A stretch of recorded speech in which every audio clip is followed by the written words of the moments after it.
A democracy is a political regime encompassing procedures that ensure competition for leadership positions through free, fair, and frequent elections, and the assurance of open debate about candidates and policies through freedoms of speech, media, and association. All democracies comprise two distinct dimensions: institutions that guarantee free elections determine access to political power, and civil liberties ensure equal access to these institutions. Together, these two dimensions comprise what Giovanni Sartori calls demo protection, the protection of people from tyranny, and demo power, the implementation of popular rule. Democracy requires both demo power and demo protection. A political regime with one but not both of these features is not a democracy, regardless of how individuals who hold political office refer to the governing systems in place in their territory. The concept of democracy comprises both an ideal type and an actual political regime. It is an ideal because no governing system can be completely and fully fair, free, and equal. Even at its best, any political system will be unable to ensure the fullness of that ideal, in part because the ideas of fairness, freedom, and equality, when brought into practice, work in tension with each other. For this reason, when scholars of comparative politics look to evaluate democracy in any given country, we consider it existing on a spectrum of democraticness in which democracy exists in degrees. Democratization is a process by which demo protection and demo power are advanced and deepened toward the ideal of democracy. De-democratization is movement away from that ideal, particularly in countries that have a long history of forward movement in strengthening demo protection and demo power. Democracy's survival over time is dependent on a dynamic process of political participation that constrains political elites. The decision to uphold or rescind democratic institutions, such as fair and free elections, checks and balances among different branches of power, and minority rights, is in the hands of the political elite.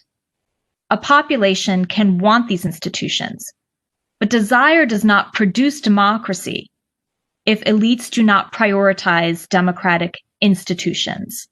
The key here is institutions, not specific individuals who hold office or aspire to hold office.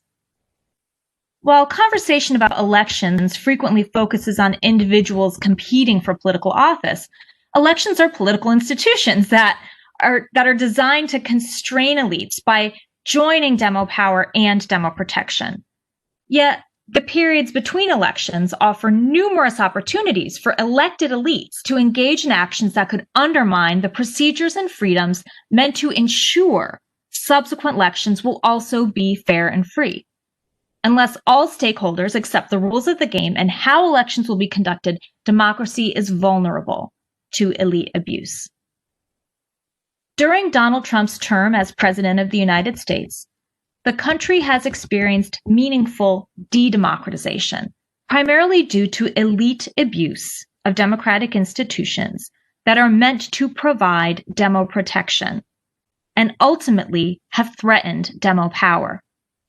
Yet this process of de-democratization, which is truly a threat to democracy's survival, has been facilitated by a fusion of regime and individual. In considering the dynamic process by which democracy survives, it's crucial to consider that citizen political participation made use of political rights and civil liberties to elect into office individuals who do not agree to the rules of the game. Elections have brought to power individuals who do not simply want to hold political power in order to change policies, but rather to embody institutions so as to undermine their purpose. When it comes to the political rights and civil liberties that are the defining features of a democracy, the ends of how demo power will be used cannot justify the means by which demo protection is violated. This unwillingness to accept the outcome of the 2020 presidential election by not only the incumbent president, but also by numerous members of Congress, as well as lawmakers at lower levels of government, threatens the legitimacy of the demo power by fostering public distrust in the institutions that are meant to hold elites accountable. The result is violence. Civilian violence on the key political institution that constrains elites, fair and free elections. Violence that was undertaken by the belief that the process of these elections was not legitimate.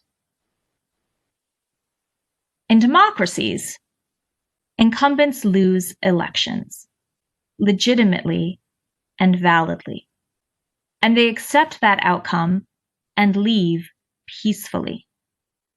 The fact that I can record this comment without fear for my safety and livelihood is a testament to the fact that the United States is still a democracy, but our demo protection has been threatened. Protection from tyranny, the unrestrained exercise of power and abuse of authority. For democracy to survive, all stakeholders have to agree to the rules of the game. Can they?